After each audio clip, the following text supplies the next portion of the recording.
Matt Harmon, New York Red Bull Radio Network, excited to spend some time here today with one of the newest additions to the Red Bull family, New York Red Bull 2 head coach Michael Bradley. Michael, smack dab at the end part of this season for you, your first year here with the team.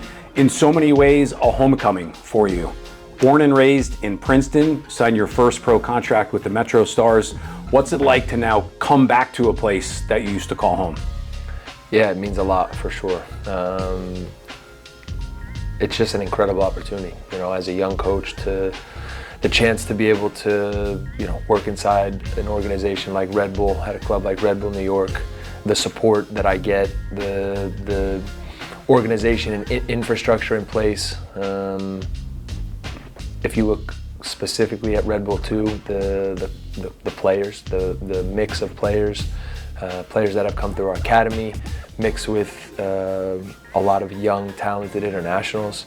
So it's a great opportunity in every way, you know, as a young coach to be on the field every day and have the chance to develop my ideas, my way of working, my way of engaging the players, of putting training sessions together, of just putting all of the pieces together. So I feel, really fortunate to have the opportunity. When you think of it, when you came here and were announced as the head coach, the team doing quite well, with Ibra having such success during the course of this 2025 season, how difficult or easy was it for you, or maybe a little bit of both, for you to step into that role with a team that was already top of the table in the East? Yeah, I mean, look, the first thing that has to be said is how good a job Ibra did with this group, not just this year, but over the last few years, in terms of developing the players, in terms of, you know, specifically this year, just the results and the way the team was playing. He did a really, really good job. And so, to your point, that means that when you come in halfway through a season, in some ways for sure, it's easy because the team's doing well and things are going in a good way. But it is a challenge to try to find the balance in terms of starting to introduce some of your ideas, but not right away just flipping everything upside down, you know. And so I think we tried to find a good balance with that. I feel good about it. I think the players have responded in a really good way, and I think, you know, we continue to build on the foundation that was here, and continue to try to now add some new ideas and to take it all up and up. Unbelievable career as a player, starting with the Metro Stars all the way through coming back to Major League Soccer with Toronto, with all your stops along the way. I think some would say, why did you want to get into the coaching realm? I think for you, maybe the answer is pretty easy because of the connection with your father. But did you have to think about it at all, or did you know always, maybe towards the end part of your career, when you were done as a player, you wanted to become a coach? Yeah, I think it's all of that, you know. It's also just the love for the game, the love for being on the field every day, for being a part of a team, being in a group, trying to do something special. And so, yeah, then when you add the part of growing up in a house with a coach, learning at a really young age what it means to work hard, what it means to commit yourself to your team, to your players. You know, as I got older in my career, as time went on, then as a leader, as a captain, you take on more and more responsibility in a team in terms of trying to help younger players develop. And so it just, in all ways, it was something where, as I got to the latter part of my career, it was something that I knew I wanted to do. You signed your first professional contract when you were still a teenager. Some of the players that you're coaching right now are in that age bracket.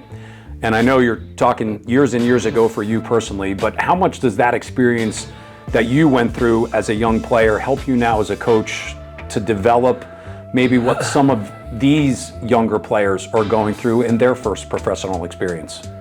Yeah, I think it helps for sure. You know, one of the first things I said to them though was that I didn't want to be, and I'm not going to be the the guy that stands up in front of them all the time and is talking about when I did this or when I played it was like that. Like, I think that's a pretty quick way to lose the attention. And so I am fortunate that I have been in their shoes. I know what it's like. I can relate to so much of what they're going through.